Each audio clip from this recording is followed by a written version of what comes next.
আচ্ছা, এখন আমরা দেখব যে কিভাবে আপনার জন্য নিজের জন্য একটি ব্যাংক অ্যাকাউন্ট ওপেন করবেন। মানে আপনার যে ব্যাংক অ্যাকাউন্ট আছে, যে ব্যাংক অ্যাকাউন্ট দিয়ে আপনি ট্রানজেকশন করেন, আপনি অথবা কাস্টমার পেমেন্ট রিসিভ করেন অথবা কোনো পেমেন্ট করেন, সাপ্লায়ার পেমেন্ট হতে পারে, ভেন্ডর পেমেন্ট হতে পারে। তো সেই ব্যাংক অ্যাকাউন্ট কিভাবে অ্যাড করবেন সেটা আমি দেখাচ্ছি। তো প্রথমেই আপনি চলে যাবেন অ্যাকাউন্টিংয়ে। অ্যাকাউন্টিংয়ে গিয়ে এই যে ledger public chart of account, এটাতে যাবেন, অথবা এখানে চার্ট অফ অ্যাকাউন্টে যাবেন। চার্ট অফ অ্যাকাউন্টে গিয়ে এখানে আপনার আগে চার্ট অফ অ্যাকাউন্ট গুলো এখানে শো করবে। আপনি এখানে অ্যাড চার্ট অফ অ্যাকাউন্ট দিবেন, দেওয়ার পরে টাইপ সিলেক্ট করবেন অ্যাসেট, ক্যাটাগরি আপনার ব্যাংক। আপনি এখানে আপনার ব্যাংক অ্যাকাউন্টের নাম দিয়ে দিবেন। সাপোজ আপনার হচ্ছে ব্রাক ব্যাংক, এটা হচ্ছে অপশন 2 শাখা। আপনার বিজনেসের নাম টেস্ট অটো। এরপর আপনার ব্যাংক অ্যাকাউন্টের লাস্টের 5টা ডিজিট দিবেন আর কি।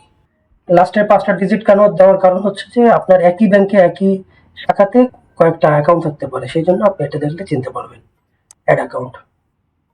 তো আপনার এই যে ব্যাংক অ্যাকাউন্ট অ্যাড হয়ে গেছে।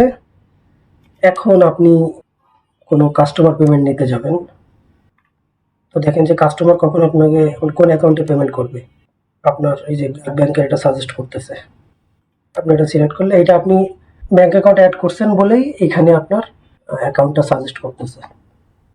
এরকম আপনি আদার ট্রানজাকশন থেকে যদি, অথবা আপনি আপনার ক্যাশ থেকে ব্যাংকে টাকা জমা দিবেন, আপনার নিজস্ব যে ক্যাশ থেকে, হয়তোবা আপনি 50,000 টাকা দিচ্ছেন, কত তারিখে দিচ্ছেন, আপনার ক্যাশ থেকে ব্যাংক সাজেস্ট করলেন। আর হচ্ছে যে কোনো নোট যদি দিতে চান দিবেন, অ্যাড ট্রানজাকশন। অ্যাড ট্রানজাকশন দিলে এই যে আপনার ব্র্যাক ব্যাংকে 50,000 টাকা চলে গেল।